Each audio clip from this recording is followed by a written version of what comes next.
آج میں ایک دوست سے ملا جس نے کینیڈا سے باہر کبھی ٹریول نہیں کیا اور ہماری بات ہو رہی تھی کہ کس ملک میں گھومنا پھرنا چاہیے۔ باتوں ہی باتوں میں پاکستان کا ذکر ہوا تو اس کا پہلا ری ایکشن یہ تھا کہ مجھے ڈر لگتا ہے پاکستان جانے سے، اور میں نے جب اس کی وجہ پوچھی تو اس نے کہا کہ یہ بہت زیادہ ڈینجرس کنٹری ہے کیونکہ وہاں پہ موب لنچنگ ہوتی ہے اور مذہب کے نام پہ لوگوں کو قتل کیا جاتا ہے، میں نے نیوز میں سنا ہے۔ اس کے بعد جب ہماری باتیں ہونے لگی تو مجھے بھی اس کی بات پہ یقین آ گیا کہ بات تو یہ ٹھیک کر رہا ہے، تو میں کس منہ سے اس کو اپنے ملک میں بلاؤں۔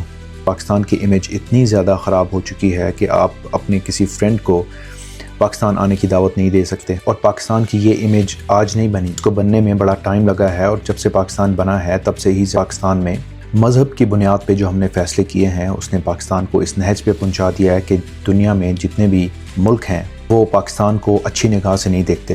پاکستان میں جس کی زندگی کو خطرے میں ڈالنا ہے اس پہ آپ توہین رسالت کا مقدمہ بنوا دیں اور وہ اپنی زندگی خود ہی خطرے میں ڈال بیٹھے گا۔ اگر ہم ڈیٹا کی بات کریں تو 2023 میں 329 بلاسفیمی کے کیس تھے، 2024 میں 344 ہو گئے، اور 2025 میں 526 کیس رجسٹر ہوئے ہیں توہین رسالت کے۔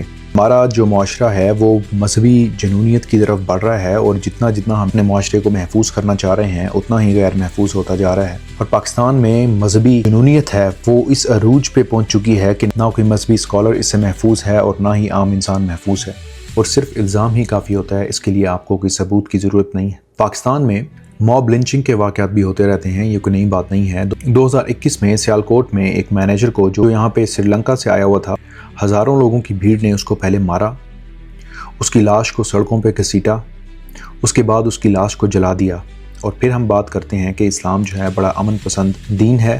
اب جس ماں کا بیٹا سڑک پہ جلا ہے اور مسلمانوں کے ہاتھوں مارا گیا ہے، اس ماں کو آپ کیسے یقین دلائیں گے کہ مسلمان جو ہیں بڑے امن پسند لوگ ہیں؟ چلے ہم کہہ دیتے ہیں کہ پاکستان کا میڈیا جو ہے صحیح رپورٹنگ نہیں کرتا۔ یہاں پہ الجزیرہ کی میں آپ کو رپورٹنگ بتا رہا ہوں۔ الجزیرہ کے مطابق 1990 سے لے کے آج تک 80 لوگ مارے جا چکے ہیں ہجوم کے ہاتھوں۔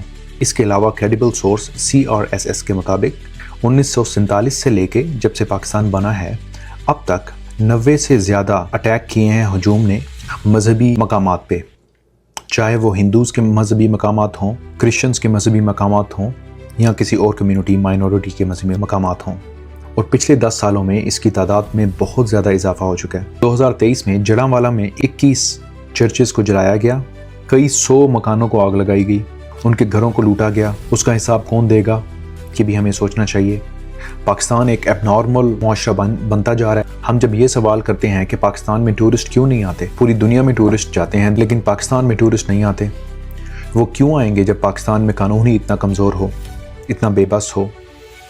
ایک افواہ چاہیے اور لوگ سڑک پہ فیصلہ کر دیتے ہیں انسان کا اور اس کی جان کا، تو اس حالات میں کون رسک لے گا پاکستان میں آنے کا؟ یہاں پہ تو لوگ محفوظ ہیں۔ اگر یہاں کا کوئی بندہ سوچ لے کہ میں نے پاکستان میں ٹورزم کے لیے جانا ہے تو کون سی ایسی بات ہے جو اس کو اٹریکٹ کرے گی پاکستان میں؟ پاکستان ایک غیر محفوظ ملک سمجھا جاتا ہے۔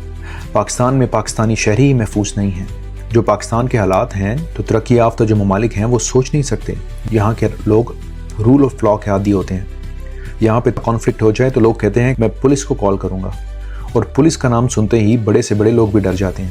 اور پاکستان میں روڈ پہ کہیں لڑائی ہو جائے کبھی ہم کہتے ہیں کہ ہم پولیس کو کال کرنے لگے ہیں، انلیس کہ کوئی بندہ مارا جائے وہاں پہ۔ تو پاکستان میں قانون کا مذاق ایک دن میں نہیں بنا، یہ سالوں کی محنت ہے جس نے اپنے پاکستان کو اس نہج پہ پہنچایا ہے۔ جب تک پاکستان میں ہجوم فیصلے کرنا بند نہیں کریں گے، جب تک پاکستان میں مذہبی جنونیت کم نہیں ہوگی، تب تک یہ ہم امید نہیں کر سکتے کہ پاکستان میں کوئی آئے گا۔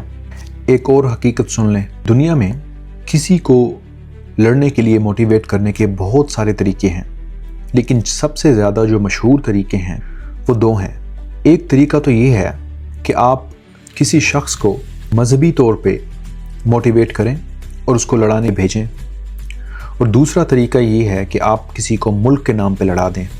تو یہ جو 2 طریقے ہیں انسان کو لڑانے کے، ان دونوں میں سے زیادہ افیکٹو طریقہ یہ ہے کہ مذہب کے نام پہ لڑایا جائے، کیونکہ مذہب کے نام پہ لڑنے والے والنٹیئرز ہوتے ہیں، رضاکار ہوتے ہیں، ان کو بس آپ نے جوش دلانا ہے اور وہ لڑنے اور مرنے کو تیار ہو جائیں گے۔